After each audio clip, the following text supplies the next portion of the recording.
दोस्तों प्रणाम।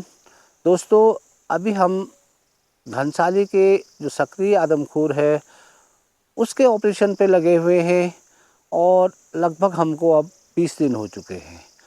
दोस्तों, ये आदमखोर जो है, जब बीच में दिवाली आई थी, दिवाली के समय ये थोड़ा जो पटाखों के धमाके हुए या जो फायरें हुई, उससे ये शायद अपने इस जंगलों में छुप गया था। उपस्थिति दर्ज नहीं हो रही थी, परंतु दिनांक 5 तारीख को एक बार फिर जिस सीसीटीवी कैमरे पे ये गुलदार उस समय आया था, उसी सीसीटीवी कैमरे पे ये फिर दिखाई दिया है। यानी ये गुलदार एक बार फिर सक्रिय हो गया है।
दोस्तों, ये गुलदार की सक्रियता का एक और परिणाम हमको मिला। दिनांक 7 तारीख को इस गुलदार द्वारा जिस घर से राजा को उठाया गया था, ठीक उसी घर के बाहर से कोई लावारिस कुत्ता लेटा हुआ था और इस गुलदार द्वारा उस कुत्ते को शिकार बनाया गया। हम और भीम हुआ, ये भंडारी हुआ, इन लोगों ने इस कुत्ते की बॉडी को वहाँ से ट्रैक किया और उस घसीट के निशानों पे चलने के बाद लगभग 200-300 मीटर जाने के बाद उस बॉडी को इन्होंने प्राप्त किया। उस पे मचान बनाई गई और उस मचान पे जैसे हमेशा होता है, शिकारी बैठे, परंतु ये गुलदार फिर ठीक उसी प्रकार का व्यवहार इसने दिखाया। 24 घंटे बैठने के बाद भी ये गुलदार उस बॉडी पे नहीं लौटा। यानी अपने मारे हुए शिकार को जितना इसने एक दफ़े खाया, उसके बाद ये फिर दोबारा नहीं लौटा। यानी हमारी प्रोग्रेस जितनी बड़ी थी, जितनी हमारे पास एनर्जी एक प्रकार से फिर दोबारा लौट आई थी, फिर वो वापस उसी क्रम पे वापस आ गई है। फिर गन निकालो आपके ये नहीं गन पर ना गन अनलोड करी अनलोड करी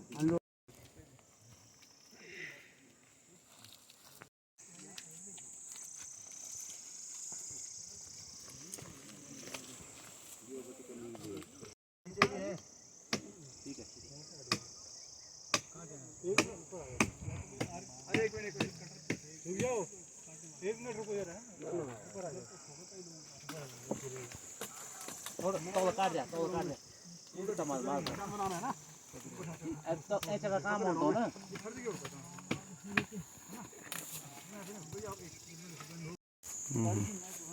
जाने खाता खोल गया भाई,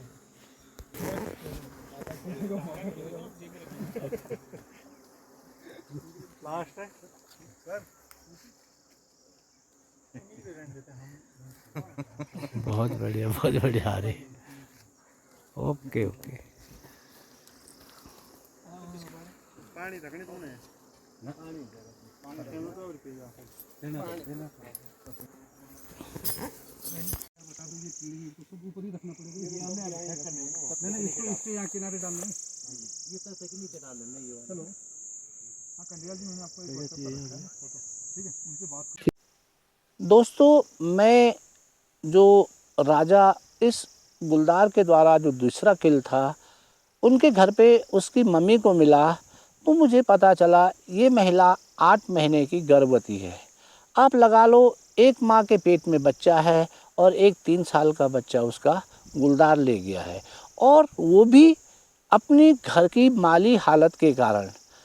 जिस दिन इसके बच्चे को गुलदार ने उठाया उस दिन ये घर पे नहीं थी। मुझे पता चला कि इसके बेटे और इसके पाँव में चप्पल नहीं थी। ये उसी के पास के वही गांव पे दिहाड़ी के लिए केवल 200 रुपये जो उसकी दिहाड़ी थी, उस दिहाड़ी के लिए यह मजदूरी करने चलेगी ताकि वो 200 रुपये उसको प्राप्त हो सकें, और अपने बेटे को वो बता के आई थी कि मैं आज तेरे को और अपने लिए चप्पल खरीद के लाऊंगी।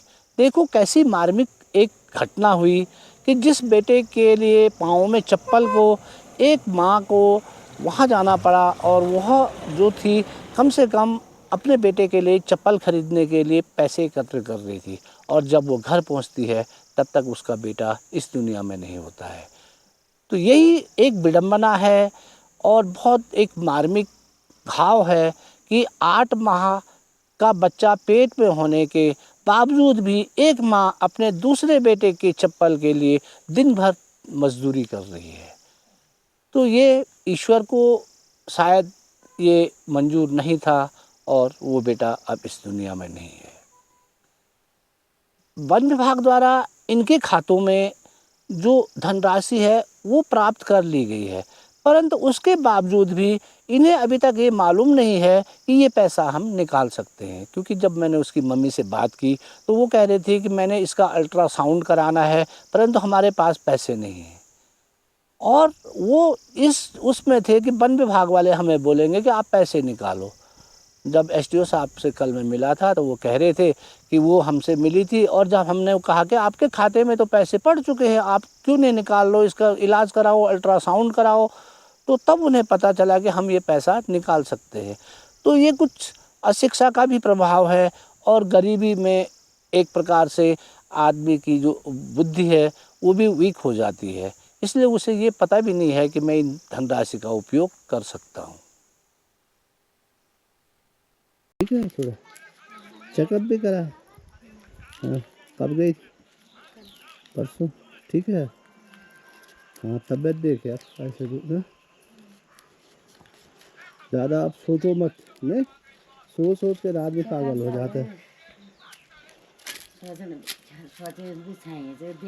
ना वो तो अब ऐसा ना, हम इंसान है ना, इंसान के लिए तो कम से कम अब कितने ठोकरों के बाद होता है, तो होता है कि आप क्या करना है, तो जाने वाला तो चले जाता है, हमको तो यही रहना है। अब ऐसा होता तो हम भी चले जाते उसके साथ। अभी तक है वो नहीं हुआ ना, वही तो मैं बोल रहा हूँ। जब ऐसा नहीं होता है तो जो नेक्स्ट 4 आने वाला है उसके लिए तो करे कुछ। उस चक्कर में तो दूसरे को तो आने वाला है वो ख़राब नहीं हो जाएगा, प्रॉब्लम हो जाएगी। थोड़ा इसको जब तबीयत खराब होती है इसको चेकअप कराते रहो, ठीक है? हाँ चेकअप कराओ उसके। तो वही जाने हम तो कर्ज भी नहीं ना उन्होंने जो पैसे लिख रही हो पेर आज हूँ तब उन गए तो सुता न गए या फिर कर्ज कोला था जाके बैठे न वो।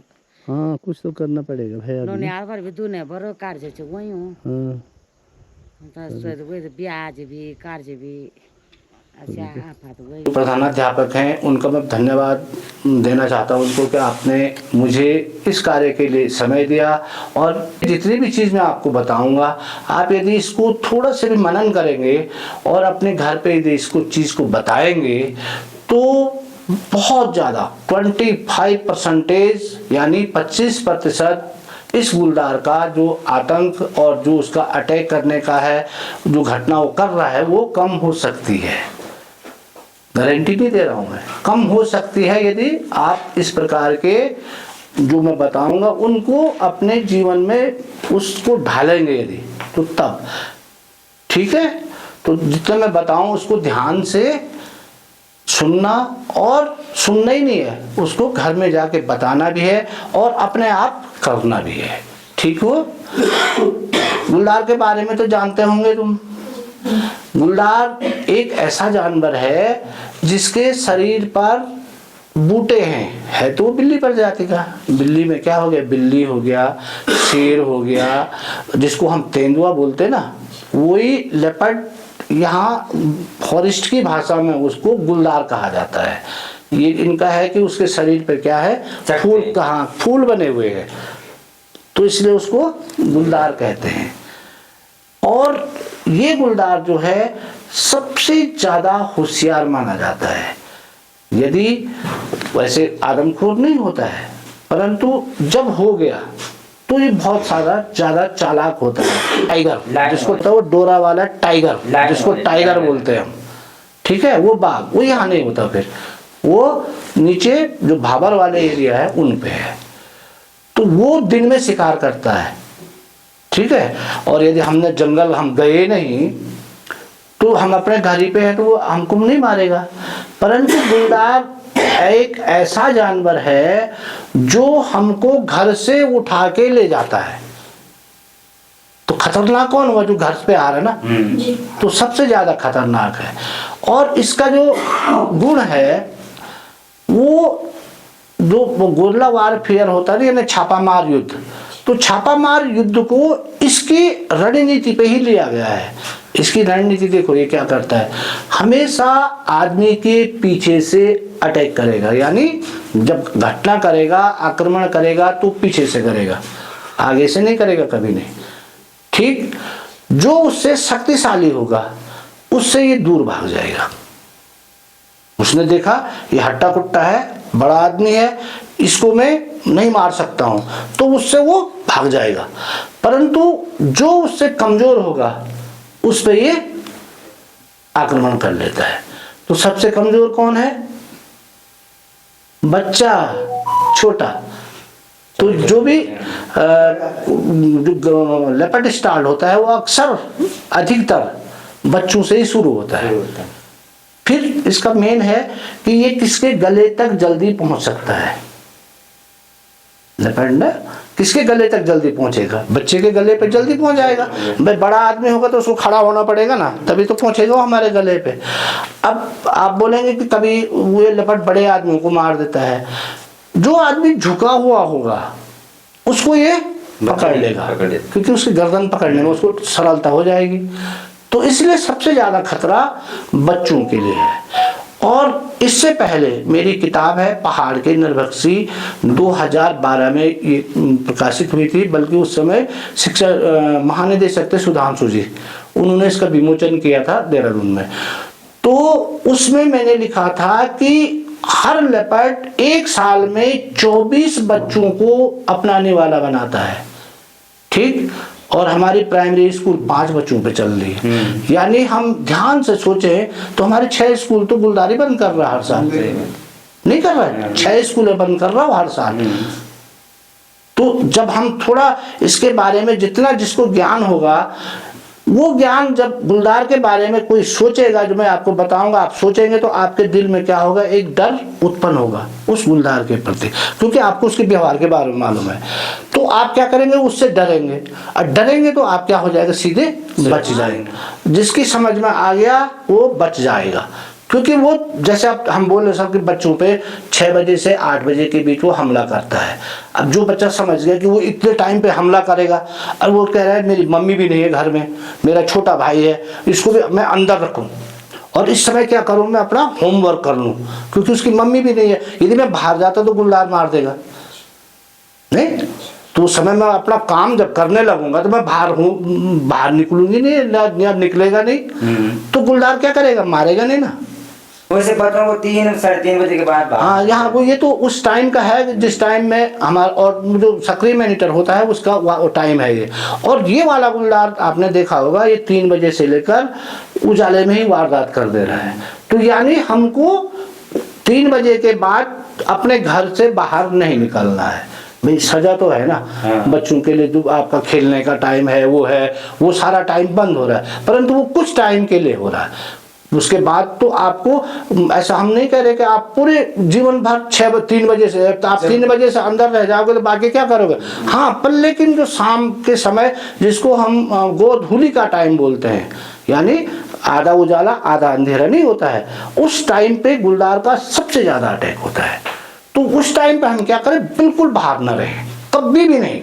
और जब आप लोग बड़े हो जाओगे तो अब अपने बच्चों को, उन बच्चों को आदत डाल दी है। हम केवल कुछ नहीं कहते, चलो बच्चों बाग का टाइम हो गया, तो वो समझ गए कि बाग का टाइम हो गया यानी हमको अंदर जाना है, बस। तो वो सबकी आदत पड़ गई।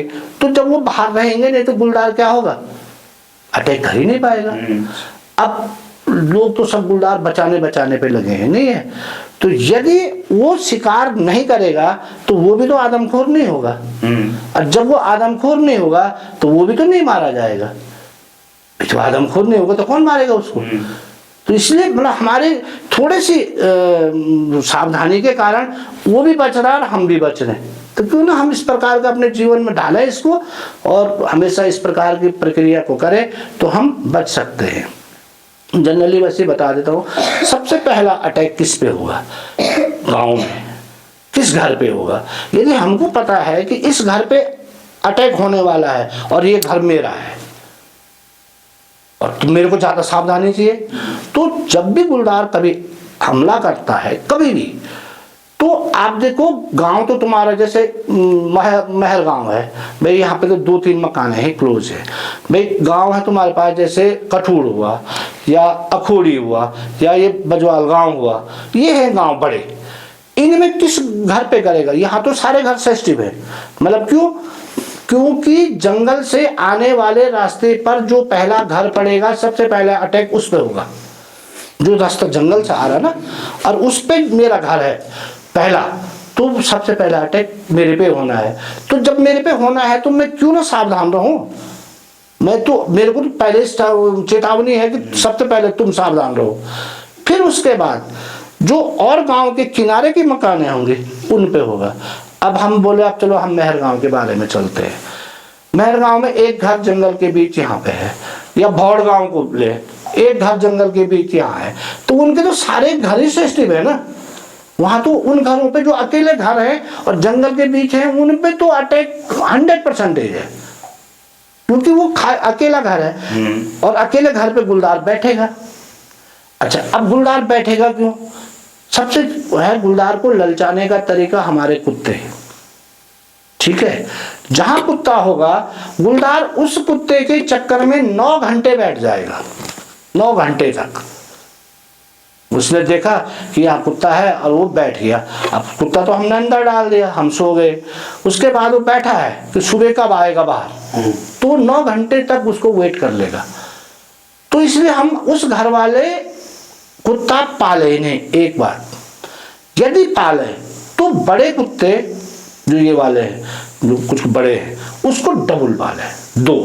यदि कुत्ते पालने हैं तो 2 पालो पहले, क्योंकि उससे क्या होगा कि गुलदार पे जब आएगा तो वो भौंकेंगे, तो गुलदार दोनों को देखेगा कि यार ये मैं इस पे अटैक करता हूं तो ये अटैक कर देगा।